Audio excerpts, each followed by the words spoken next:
All right. Good morning, everybody. Welcome to the November 22nd, 2024 working group meeting. Getting close to the end of the year, so that'll be that'll be good. Everybody gets a bit of a break coming up. I will start with our new membership. Warren, I know you just mentioned this is your first time on the call. Would you maybe like to give an introduction to yourself and let people know why you're here and what you're hoping to get out of the group?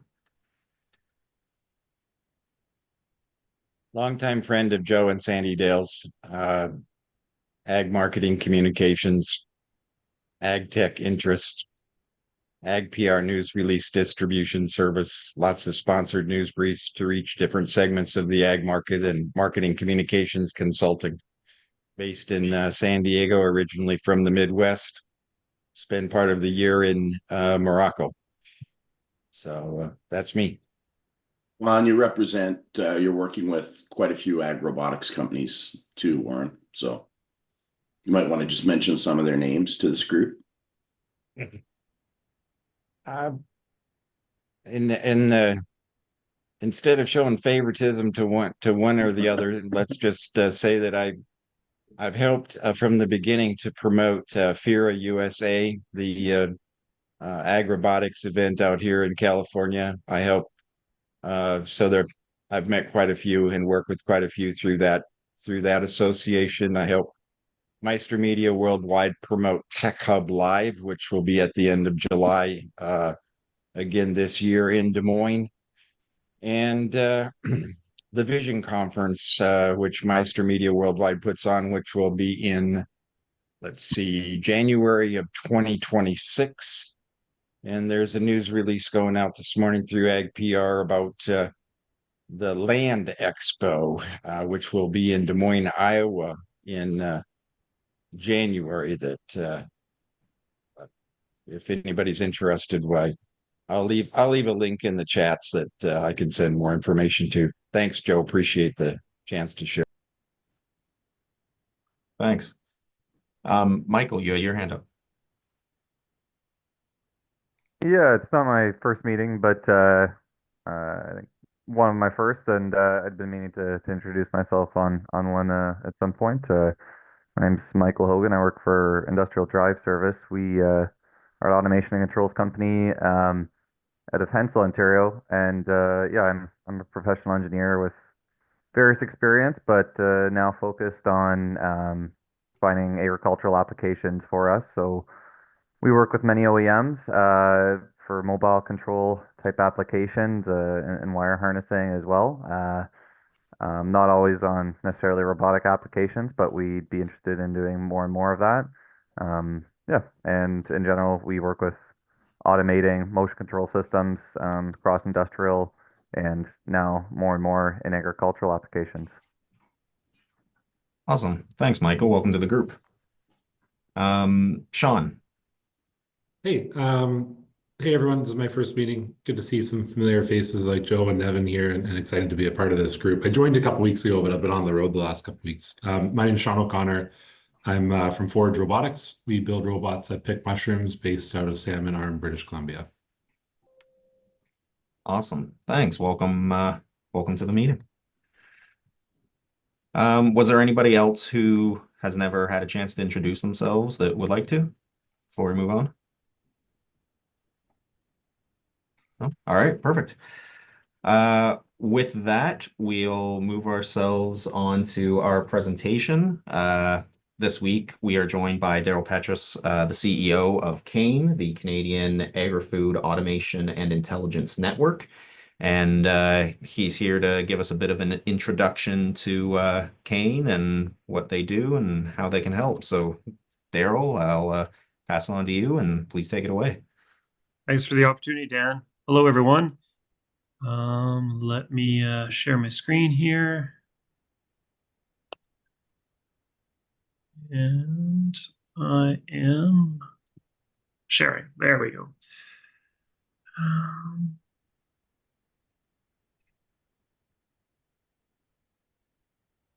Get rolling here with a presentation view. Give me 1 second. Make it all professional looking. There we go. Ready to roll. If you have any questions, I can't really see a lot of faces, and I appreciate there are many folks on the screen this morning. So if you have a burning question, feel free to just jump in. A little bit about myself before we get into Kane.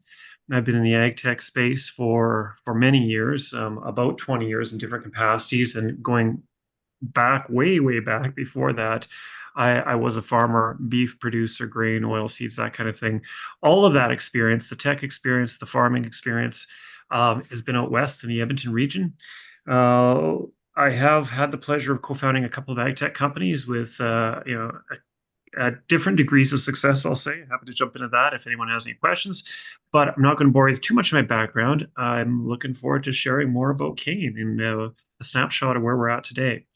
And before I go any further, of course, I want to recognize the Indigenous folks, peoples of Canada, and we approach our land acknowledgement with a spirit of learning, recognizing there is much to learn from our Indigenous communities and how they can contribute, and we can support them as it pertains to agriculture, particularly ag tech. So, Kane respects the histories, languages, and cultures of all Indigenous peoples of Canada, the First Nations, the Métis, and the Inuit. Their presence makes our communities more vibrant and enriches our country. So the first few slides here, admittedly, are going to be familiar territory for probably everyone or almost everyone on the screen. Bear with me because I'm building a little bit of a storyline here to explain how Kane came about and where Kane's impact has been and will be going forward. So agriculture and agri-food is vital to our economy, no doubt. Again, you're familiar with these numbers, more than 7% of national GDP, employing 1 in 9 Canadians. Massive challenges. I'll get into what those challenges are in a second, or at least, kind of scratching the surface of what some of them are. And I want to highlight that Kane is addressing these challenges by improving farm, and I should extend this to primary processor, productivity, profitability, and sustainability. We're here for them. So labor shortage, near and dear to many of you, I'm sure, because you're in the robotic space looking at automation. Agricultural labor shortfall cost Canadian economy $3.5 billion in 2022, and that was up by 500 million since 2018.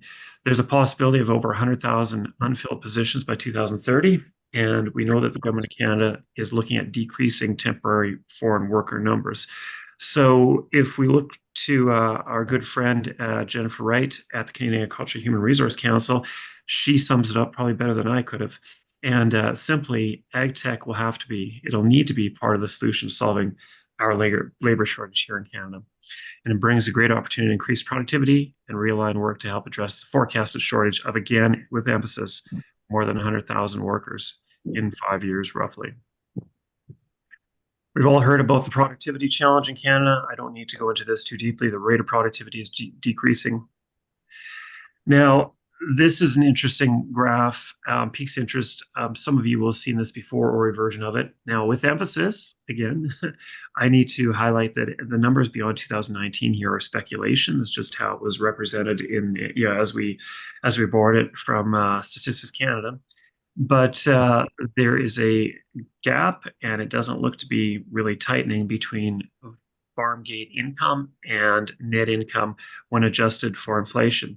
Now, as a former farmer myself and still well connected to the farming community, I know there are ways we can manage accounting to optimize, shall we say, tax situations, expenditure situations on farms.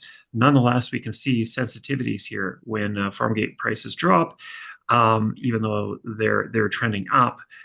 We see what it does to that net income, and we believe tech has a role to play. And for those of you who are looking at this more closely, you'll see that, well, has tech had an impact to date on these numbers? And one would argue there's room for improvement. Now, private sector R&D expenditures are lagging. They're lagging relative to our international counterparts, and we see that there's, that I don't know that I'd say there's a trend here, except that the trend is if there is one, it's just that we have been lagging, and there is a need to stimulate this, if you will. Now, don't get me wrong. There are some Incredible organizations doing great work. They're investing. They're doing great things like SVG Thrive to advance our ag tech companies and make them investable.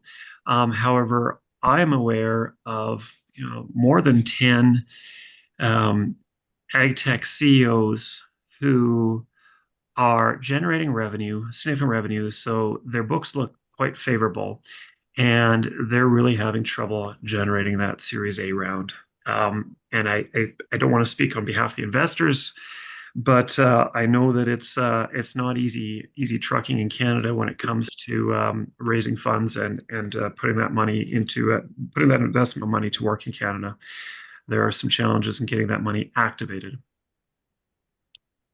And last but not least, or close to it, challenges in adoption. And we can go through a number of reasons why that is. And we might even make an academic exercise of this a little bit, but really it comes down to, people, it comes down to return on investment. And I would argue overall, it comes down to risk profile. It's not that the farmers, of course, we all appreciate this. I'm sure there are many farmers on the screen. We appreciate the farmers have incredible risk tolerance. That's how they move year to year. But that risk tolerance is often at capacity with their own operations running as is, and not a whole lot of room to take more risk with the new technology. So let's get into Cane. Cane was launched out of what was initially a supercluster application. For those of you familiar with superclusters, that's a big government ask. That's typically more than $100 million. We morphed into something more focused. We morphed into something that was very focused, that is very focused on data-driven ag tech, and resulted in $49.5 million in funding from Innovation, Science, and Economic Development Canada, ISET for short. And just a big shout out to them, because they haven't simply been funders, although they are playing that role, of course. They're collaborators. They help us bounce ideas when it comes to our vision, our direction, execution of that vision, and identifying future opportunities for Cane's longevity. Now, what does Cane do? We say we connect, we create, we cultivate. That's a quick tagline, but I want to say that we are connecting the ag tech, the data-driven stakeholders across Canada. We're doing that virtually and through in-person events. Check out network.cane.ca. I will get into that a little bit later in the next slide or so, but I'm going to give it multiple plugs so we get all of you signed up on our network. And we do fund ag tech development. We move it from, we move the TRLs, right? We're typically moving from prototype or early prototype to a minimally viable product, ideally toward commercialization. And the last is cultivate piece. It really focuses on driving adoption. We know it's not enough to move technologies forward in their development. We need to drive toward commercialization, ideally help some companies scale the market offering. I use that, I say that carefully, because it's one thing to scale a company. That's great if we can do it. But at the end of the day, we want to make sure that innovation is getting out there. If that means scaling an SME or a startup, wonderful. If it means getting that technology in the hands of a company that's already more scaled but focused on Canada, with emphasis on Canada, these Canadian dollars behind us at Cane, that's a win too. So our network, very briefly, designed to appeal to the broad audience in the ag tech sector. But again, our focus, our theme has always been data-driven ag tech. Certainly robotics is a core piece of that. Exclusive content. So you will see here on the right, well, you'll see the outline of it anyway. You can't read that, apologies. But this is a little teaser. If you can sign up to our site, you'll get access to this map. It shows the interconnectedness of the ag tech ecosystem of Canada. It is less than a year old. No doubt the day we published, it became a bit dated. The intention is not to show all of the players in Canada in the ag tech space. That would be a much bigger project, a much more expensive project, but it's to show the interconnectedness, how we all fit together in terms of our respective areas in which we work. Check it out. And I'd be happy to, if you have any trouble navigating to get to that, just let me know, and I'd be happy to get you a copy or get you connected to a copy. Our online community is growing. This started with one person. This wasn't us just transporting a list of subscribers, so to speak, over to our network from anywhere else. This is growing from 1 to now 680 plus members. I didn't highlight when we started. We did start in 2019, and we really got our feet under us in 2020 during COVID. So a slow running start, if you will, but we're proud of these accomplishments, including this membership that's been growing. Now, more exclusive content, there's media monitoring, environmental scanning. We produce a report on that. You might frame it as a newsletter, but it's a little different than a typical newsletter, I believe. At least that's the feedback we're getting. That's one of the perks of joining our network. And we are moving into a podcast. But I will say that we're trying to be more strategic than, well, we're trying to be as strategic as we can be when it comes to podcasting. And we're looking to partner with a well-known Canadian personality on that front. And of course, jobs. What would we be? And we didn't recognize the need for HQP or just to fill positions in the ag tech space. And we're developing capacity, the ability to serve on a kind of a job board format on that front. Now, we know that it's one thing to pull people together; it's another thing to serve them well. And I ended up not having to drive her back. sorry, I'm getting a little feedback. Just a reminder to mute if you're not muted. Thank you. Just very quickly, we want to link to talent. This is a theme that comes up again and again. And I'm not just talking about tech talent. I'm talking about the talent to, well, on two fronts linking.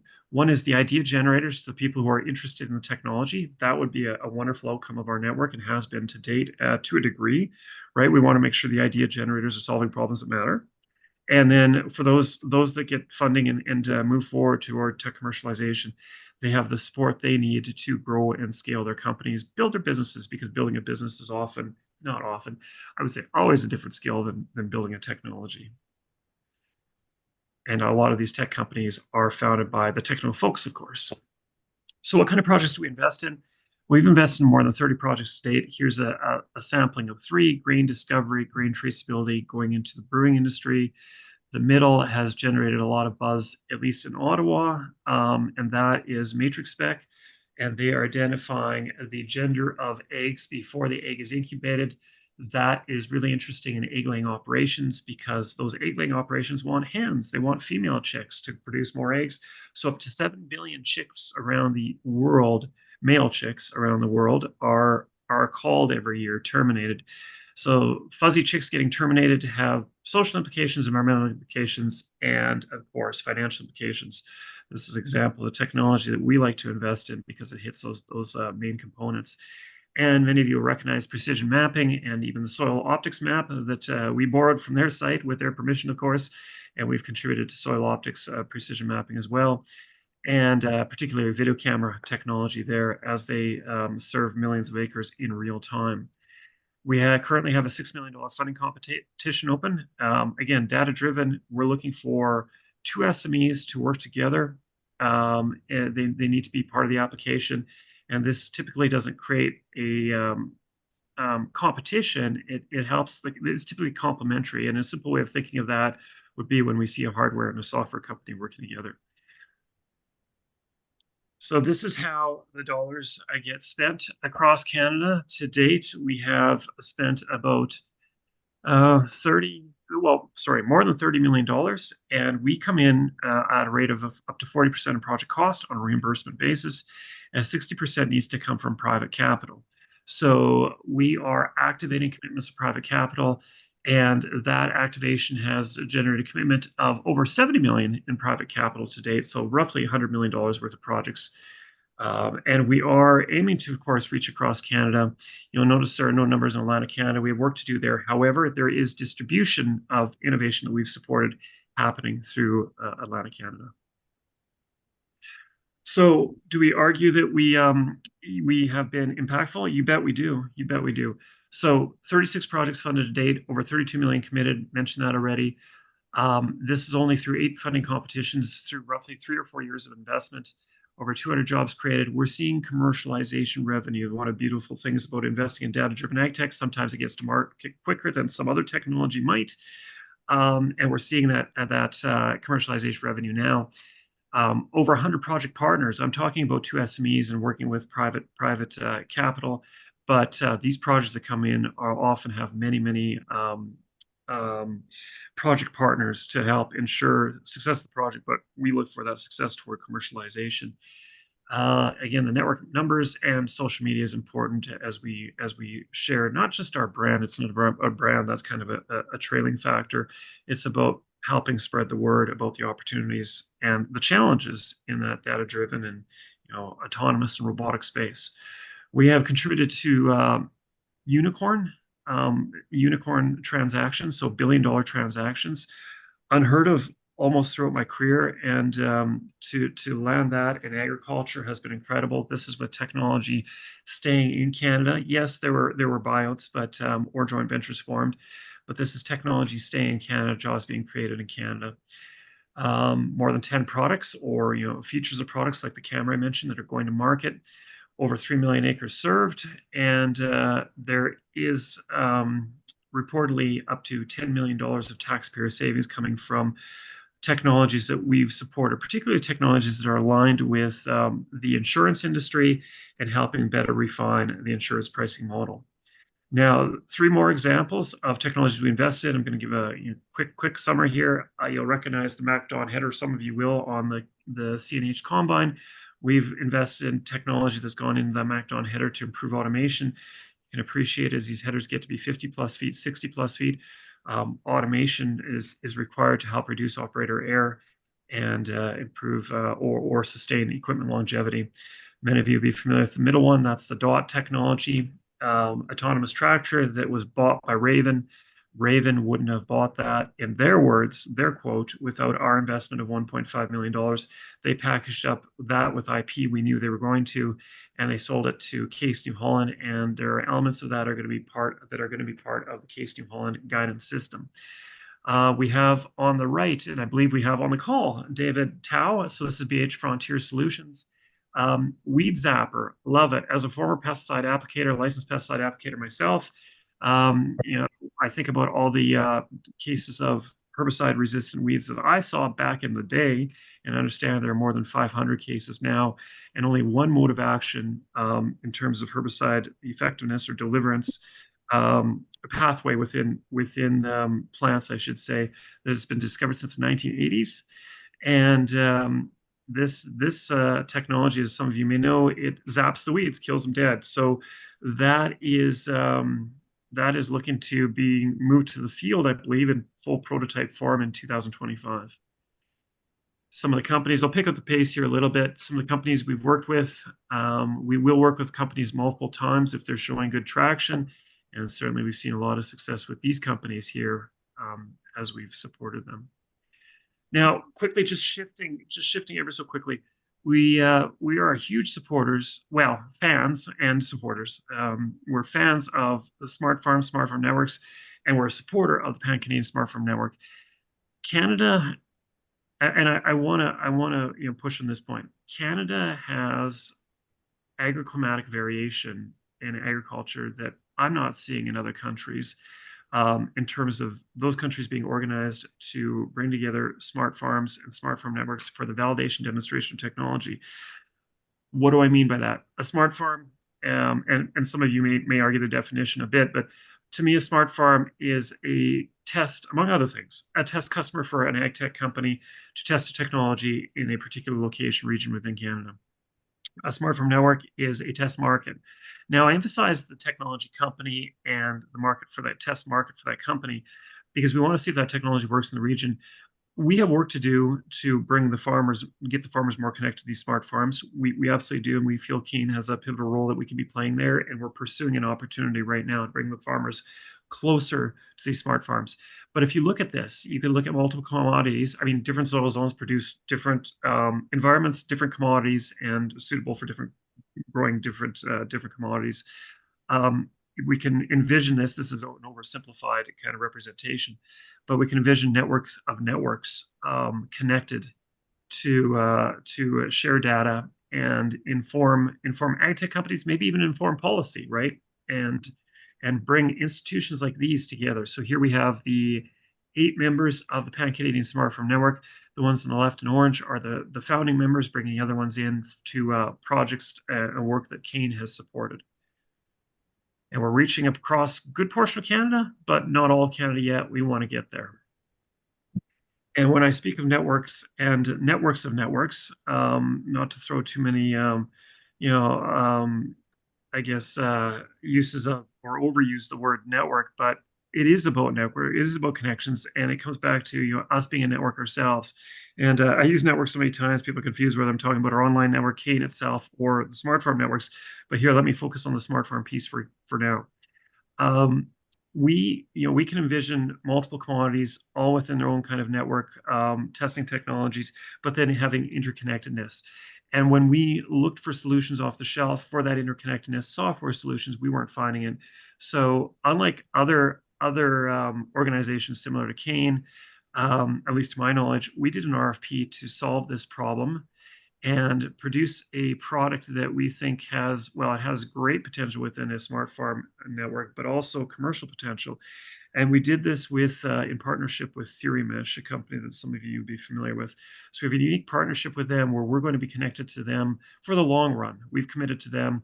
And in fact, we own some IP around this as well, but we only envision that going to market with TheoryMesh and their core platform. Don't need to probably spend too much time on this. We have different technologies in the pipeline that could benefit from smart farm networks.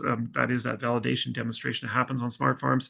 Soil carbon quantification, smart irrigation, sensors, software for optimization and energy efficiency.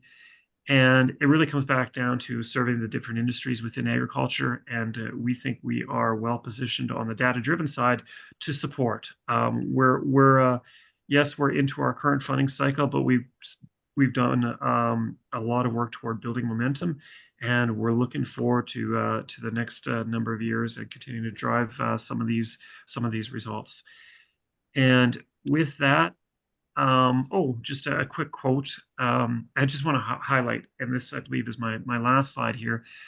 Super GeoAI Technologies. This is a company that came to us for one of their first investments. They were thinking of not moving forward, maybe focusing on an academic pathway as opposed to commercialization after meeting some challenges with other service providers. We funded them. They eventually went from 1 to 28 full-time employees, and they have hired 15 individuals who were otherwise unemployed and HQP, so great employment story. And they're generating revenue and much revenue, I will add, in a short amount of years. And we're just, as proud of them as we are our other funding recipients and the results they're driving. So I should have added to this slide that we want you to join us in Ottawa for our annual fireside chat. Nadia Theodore, Kim McConnell, and that's happening February 10th. Last year, we had a good turnout, and we're looking forward to another one. That's kind of becoming our annual event to bring people together for networking on the eve of Farm Credits event, their Canadian Agriculture Day event in Ottawa. So hope to see you there. Any questions? I will stop talking and invite them now, or of course invite them offline. I'll stop sharing too. Thanks so much, Daryl. We did have a question pop into the chat during your presentation from Ainsley Archer. Impressive set of metrics for ROI. Can you say which metrics is key for seeing long-term profitability improvement, which is the problem you cited as a key issue at the start of the presentation? Yeah, so I talked about us serving the farmers and the primary processors, and then I go into this this long-winded at times, apologies, presentation on how we're serving the ag tech companies. So we want to see, when we're evaluating technologies, and there are multiple layers to the evaluation, I say technologies, funding applications, we are evaluating their impact at the farm gate. And it's not just the Kane team doing this. Many of you will know Garson Law. He's leading that $6 million funding call right now. But we are looking for how this is going to drive productivity, sustainability, profitability. And we are looking toward the commercialization numbers, right? So when I say commercialization numbers, commercialization revenue numbers. We have a really good understanding of how these technologies are going to perform financially, as well as, of course, technically in the field. And when we start to see these commercialization numbers, now we're gauging the impact they're making. And if we look at the one technology, we'll say Super GeoAI, the one that showed the quote there, they are working with the insurance industry to optimize insurance costs. I won't say too much because I'm no insurance expert, and no doubt I will get the terminology wrong. But they're looking to save taxpayers money and optimize payments to farmers. And as we see that commercialization revenue, I think we can draw some conclusions around farm profitability at the farm gate. Now that was a long-winded answer, and the longer I give my answer, the less confident you'll be in my answer. So I hope that helps. Wait while you're ahead, right? Yeah, sure. But the short answer is yes, we are measuring this, and we want to make sure the technologies are meeting their milestones, their expectations to deliver as they say they will in the application. And in fact, we have quarterly reporting on this to ensure that they're going to make that impact at the farm level, where there's productivity, profitability, or sustainability, and we know those three are almost always connected. Perfect. Bridget, go ahead.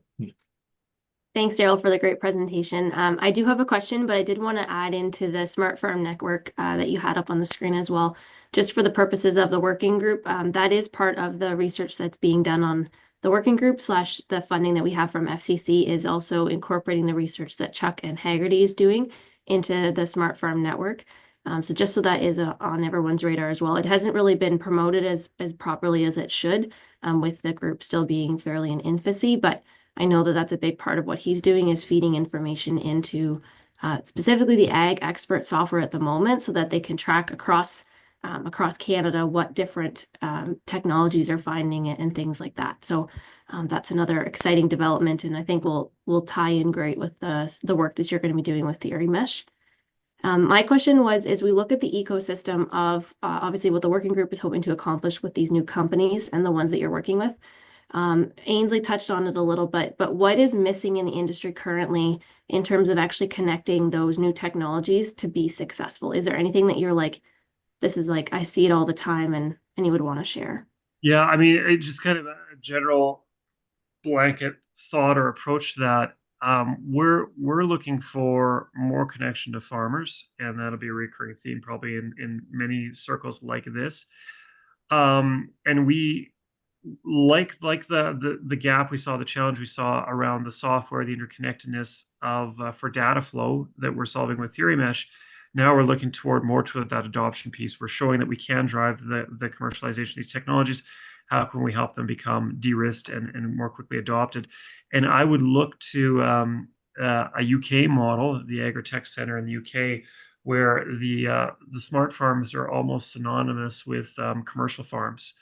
And I don't want to give away too much, but Keene has a project in the funding application stage where we're hoping to draw some more of that the farmers and the smart farms together to drive that on-farm adoption and de-risk the process for those farmers.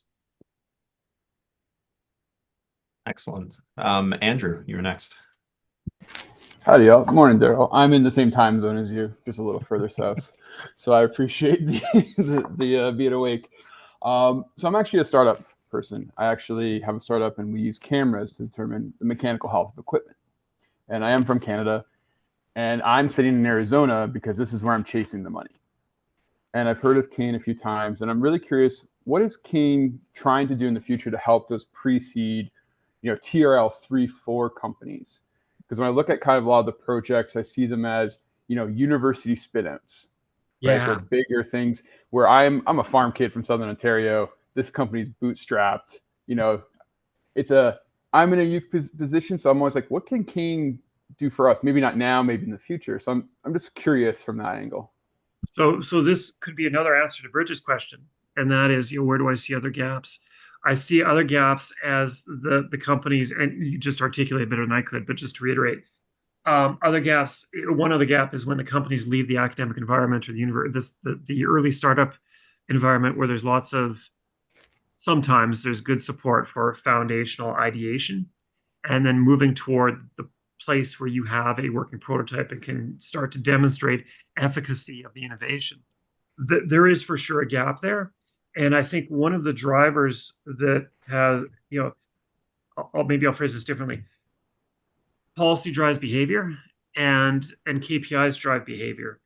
And when government funding cycles operate 3 to 5 year windows, there are organizations that will look to drive as many KPIs in a short amount of time as possible.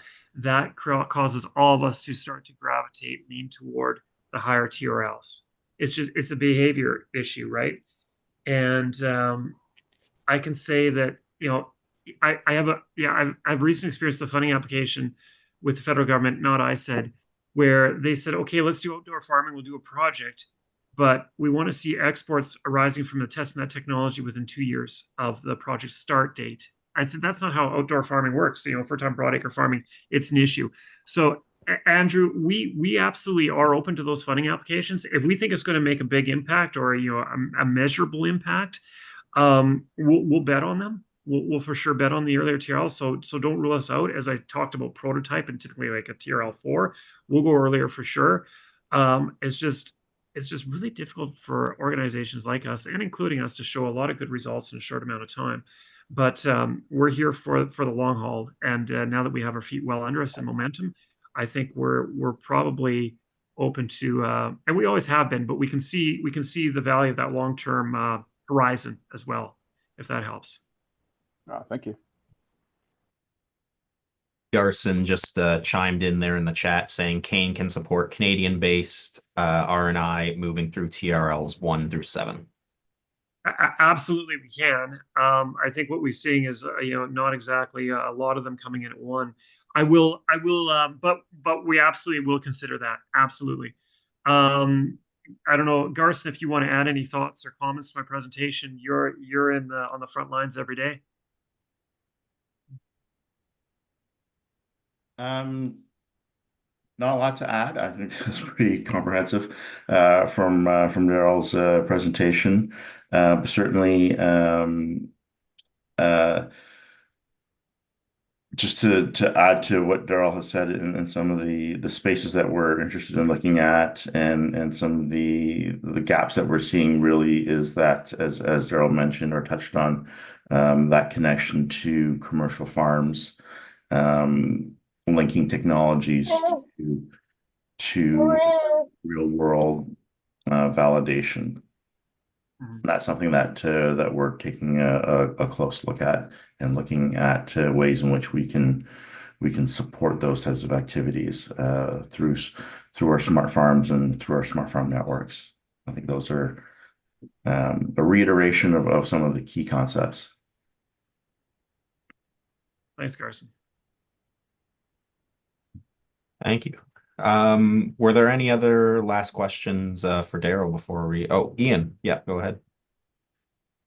Darrell, thanks for what you presented to us there. You made some comments on adoption, and I just want to make a comment to the group as a whole, and that is the sort of the psychology of behavior of farmers and stuff like that, right? So just to use an example, the adoption from the horse to the tractor took something like 60 years to happen. And why was that? Well, a tractor didn't look like a horse. And then you look at the adoption of Roundup Ready technology, and that took somewhere between 7 and 10 years because they had used this really expensive product that they could only use out of crop, and now they were being sold it for $10 an acre, and it would kill everything except the crop. So they had that familiarity with the technology. When we look at a lot of our new automation and robotic stuff, it doesn't look like traditional farming equipment. And there's been all kinds of agricultural farm adoption of new advances in tractors and all types of machinery because it still looked like what they thought it should look like.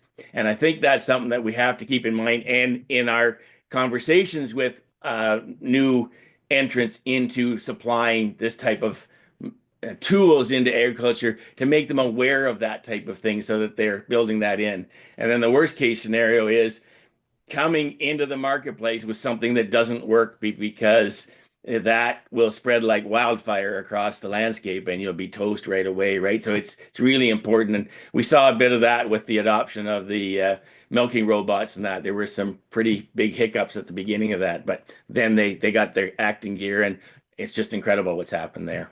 I'll leave it at that. Thanks, Ian. Last minute questions for Darrell before we move on. No? All right, perfect. Daryl, thank you again so much for joining us and for your presentation. We really appreciate you taking the time, especially being in a different time zone. My pleasure. Thank you. All right. Heading forward, we'll move on to conferences, events that are upcoming. A couple of new ones we have on there are the Agrivoltaics Canada Conference, which is in Guelph on December 3rd. And we also have coming up in Ottawa, also on December 3rd, the Algonquin College Applied Research Student Project Showcase. So if you're available to attend any of those, please definitely do and report back to the group. Project updates. You may have seen our post last week, early this week, late last week, can't quite remember. But the working group has reached a milestone of 300 members. So we are very happy to announce that. The group has quickly grown, especially in the time that I've been working with it. So it's excellent to see, and we're continually going up from there. Bridget? So I will say two additions to that, which Dan is announcing. So the first is you may have noticed when you're joining the calls that we're now taking a quick snapshot of what kind of industry group you're coming from. That's just to help us make sure that as we grow the membership, that we're growing it with balance. Like as everyone's identifying, connecting with the producers is the most important thing for the ecosystem. So making sure that we're having a good balance of those people being part of the call. If you find that there's not a category that works for you currently, please reach out to Dan or I just so we can update that and make sure we're moving forward properly.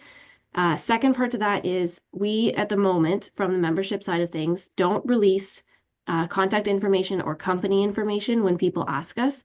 And that's just because of the privacy legislation in Canada. But moving forward, we have had people saying, you know, if someone wants to connect directly with somebody on the call, we're always happy to do that.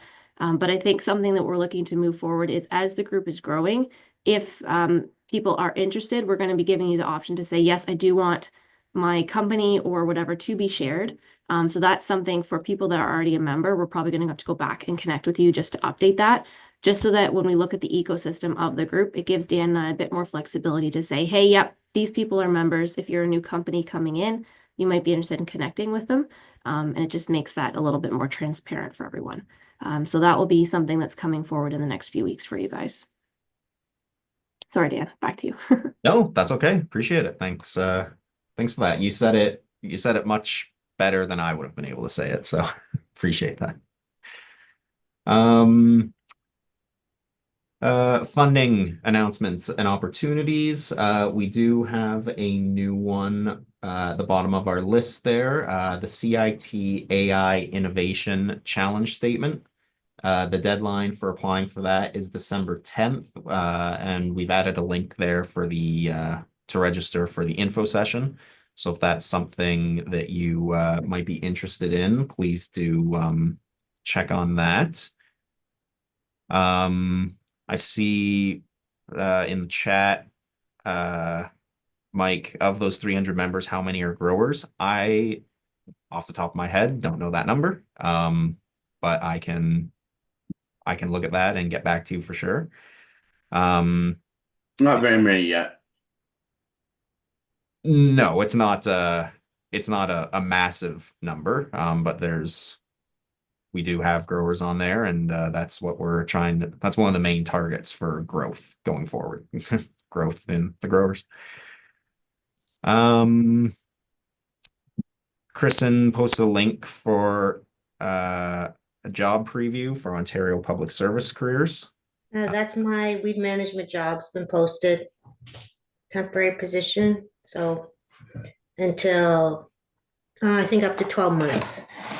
I'm in this position until September 30th, 2025 now. So, but they're going to backfill. So hopefully somebody young with lots of energy comes in and wants to start participating in the robotics.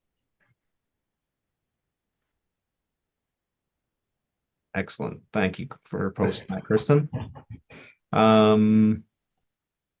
Robert just updated that the info I apologize. The info session has already passed. But if you're interested in that, you can reach out to Robert and he can give you some info, and I'll see if I can get a little more a link to throw on here for next week going forward. Sorry about that. That was my oversight in the date there. We'll move on to the roundtable section of the meeting. So, are there any thoughts, questions, queries? We've got Sean O'Connor on here. Sean's one of Canada's leading robotics entrepreneurs. So great to see you, Sean. Do you want to give us an update on Forage? Oh, thanks, Joe. Sure, yeah, I'll do a quick update. One idea also that I just want to share with this group too, just because I'm coming fresh off of it, is I was down in the Valley this week, or sorry, I was down in the Bay Area this week, and on like a regular Tuesday night, there happened to be a small robotics event there. And it's incredible that there's like 200 people, 70 of which were qualified venture capital funds that invest in deep tech or robotics. And just a reminder to anyone who's building robotics companies here that, like, as someone who is fiercely proud of building a robotics company in Canada, you got to get down to the Bay Area, you got to get to Boston and some of these areas, because like their boring little events trump our biggest events of the year when it comes to exposure to venture capital funds in those spaces. So that's not a knock on us in Canada. Again, we are all here because we believe in building robotics businesses in Canada and the advantages we have. But that was just to open my eyes. So encourage anyone who's building a robotics startup to get into those ecosystems, and happy to help people make connections if needed. Yeah, I'll go really quick. So we build robots that pick mushrooms. We've been working on this for about 4.5 years, and it's been a bit of a disaster. We launched in January and thought finally your V4 robot, which for those who are building robots know that no one ever calls your V1 robot the V1 robot at the time. We thought our V4 robot would work. That was a disaster too. It took about April until it started working. And now we've closed $8.5 million of sales, most in the last 90 days. And so we're seeing the robots finally work. They're on planes, because I am a lunatic and didn't trust the port strike to Australia and Ireland. So I don't know if anyone else had to navigate the port strikes in Canada over the last month, but that was a total disaster and cost us a lot of money. But because we took a different route, we're going to have robots picking mushrooms on 3 different continents by the end of the year, and a bunch of other spots. So we are kind of like the dog that caught the bumper in the car. And I've built a software company in the past, and realize that there's a moment in time where everything just gets easier as your software company takes off. And that looks like that will never be the case in robotics. So excited to chat with other people who are building robotics businesses, because every win comes with 1,000 other headaches and challenges that we never seem prepared for. Sounds like we need an entire presentation from you, Sean. Coming up. It'll happen in the doldrums of the end of the year while you're all on vacation and no one wants to attend a 6 a.m. call in the West Coast. But hopefully some of you guys can make it. We'll be presenting, I forget which week, in a couple weeks. Coming up before the end of the year. I can't remember the exact date either, but looking forward to it.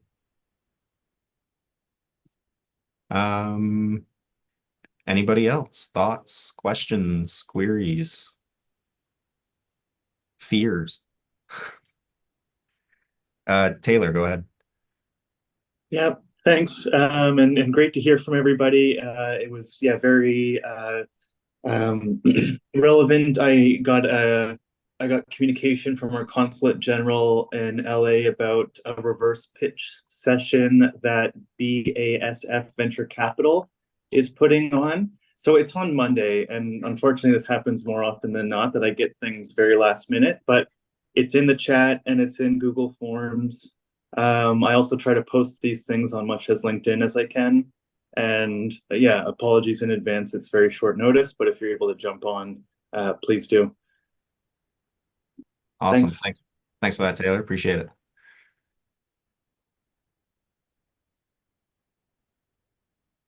Any other thoughts before we break for another week? Grant and Jason on. You guys had somebody over to Europe, I think, from Haggerty. Yep, we did. Thomas was there. He visited the NIO event. Like it was a dealer summit over there. So he gave us a little bit of a summary of that, and something that stood out to me the most about what he said is that out of the 4 user testimonials that they had, so they have a lot more robots in France and Germany than we do. But with the work that we're doing here, like with the working group and with the trials we're doing in the fields and with the muck station, that a lot of those, or even as well as Cave Spring with the TED, that the user testimony, half the user testimonials were ours, or like from robots that we've been involved in and working with. So they're very happy with what we're doing as a group, and that's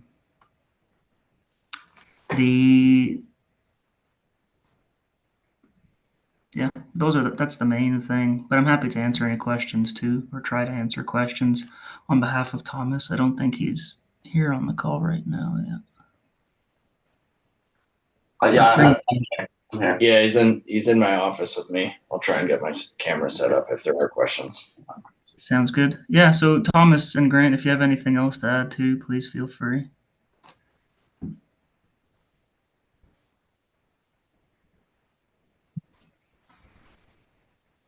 Nothing specific to add, but what you said is true. We now seem to be very happy with the work that we're doing here.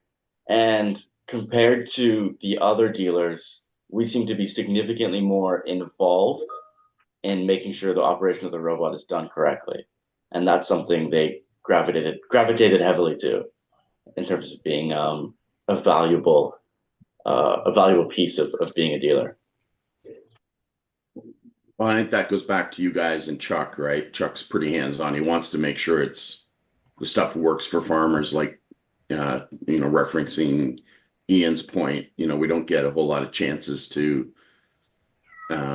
mess up in the first few generations of the technology, and we know it's not mature, like Sean was saying. So that's where the research farms and the testing and the demos are so critical. Is break them fast, break them early, and then fix them so that they work well for farmers. So good work, guys. That's nice to hear, Thomas. Thanks for was that your first trip to France? It was my first work trip for sure, so that was pretty neat to go. Yeah. Good hospitality. Excellent. All right, everybody. Just had a message from Warren there in the chat. If you're heading to the worldagexpo.com and would like to meet or have a face-to-face gathering, a group like this, let me know. And he posted his LinkedIn there, so you can connect with Warren if that's the case. All right. Thank you, everybody, for your involvement and comments and questions this week. Daryl, thank you again for your presentation. We really appreciate you taking the time. Wish everybody a good weekend, and we will see you all back here next week. Thank you. Thanks very much, everybody. Take care. Everybody.